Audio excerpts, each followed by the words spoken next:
Sincronizando recursos. Vídeo começará em breve. O vídeo começará em 3, 2, 1. Olá, meus amigos, sejam muito bem-vindos ao canal Lógica na Mente. A célula é a unidade fundamental da vida e uma das estruturas mais complexas e sofisticadas do universo conhecido. A sua formação e funcionamento são um testemunho impressionante de processos altamente coordenados e interdependentes. Cada célula, seja ela procariota, como bactérias, ou eucariotas, como células animais e vegetais, envolve uma série de etapas altamente complexas para a sua produção e manutenção. Então embarque comigo em uma explicação dos processos e máquinas moleculares que funcionam em conjunto para a produção e manutenção de uma célula. Mas antes disso, não se esqueça de se inscrever no canal, deixar o seu like e ativar o sino de notificações. A produção de uma nova célula começa com um processo de divisão celular. Existem dois principais tipos de divisão celular, conhecidos como mitose e meiose. O processo de mitose é usado pelas células somáticas para se duplicar. Isso ocorre em todas as células do corpo, exceto as células reprodutivas. A célula-mãe divide-se para formar duas células filhas geneticamente idênticas. Esse processo é fundamental para o crescimento e reparo de tecidos. O processo de meiose ocorre nas células germinativas, ou em óvulos e espermatozoides, reduzindo o número de cromossomos pela metade, o que é crucial para a reprodução sexual e a diversidade genética. Ambos os processos exigem a replicação precisa do DNA, seguida por uma separação organizada dos cromossomos, o que é regulado por conhecidos como complexos enzimáticos, extremamente precisos. As células possuem máquinas moleculares que são, na verdade, complexos de proteínas e ácidos nucleicos que realizam as funções vitais. O núcleo celular é o centro de controle da célula, que contém o DNA. Ela regula a expressão genética e as funções celulares. O DNA é transcrito para RNA mensageiro, ou mRNA, que então é usado para sintetizar proteínas, um processo chamado síntese proteica. O núcleo possui grandes máquinas moleculares, como o RNA polimerase, uma enzima responsável pela transcrição do DNA para RNA, e assim o DNA é duplicado antes da divisão celular através de DNA polimerase. Já por outro lado, os ribossomos são as fábricas de proteínas da célula.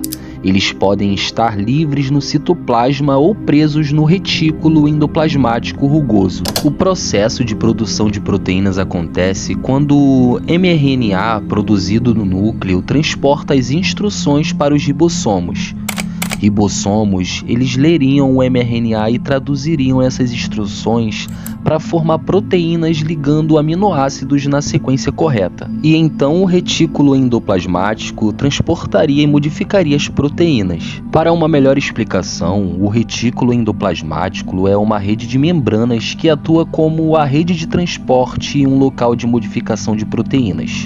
E para que haja uma justa separação, o retículo rugoso está associado a ribossomos e ele modifica as proteínas recém-sintetizadas. O retículo liso é envolvido na produção de lipídios e detoxificação celular.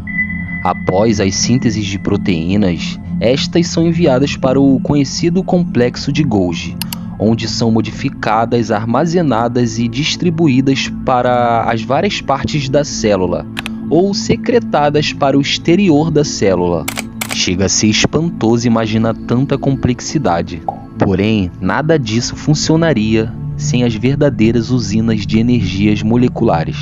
As mitocôndrias são as usinas de energias da célula, responsáveis pela respiração celular e pela produção de ATP, adenosina trisfosfato, a principal moeda energética da célula. O mais incrível é que as mitocôndrias contêm suas próprias moléculas de DNA e ribossomos, o que sugere uma origem evolutiva simbiótica. Existem também maquinarias projetadas para a autorreciclagem.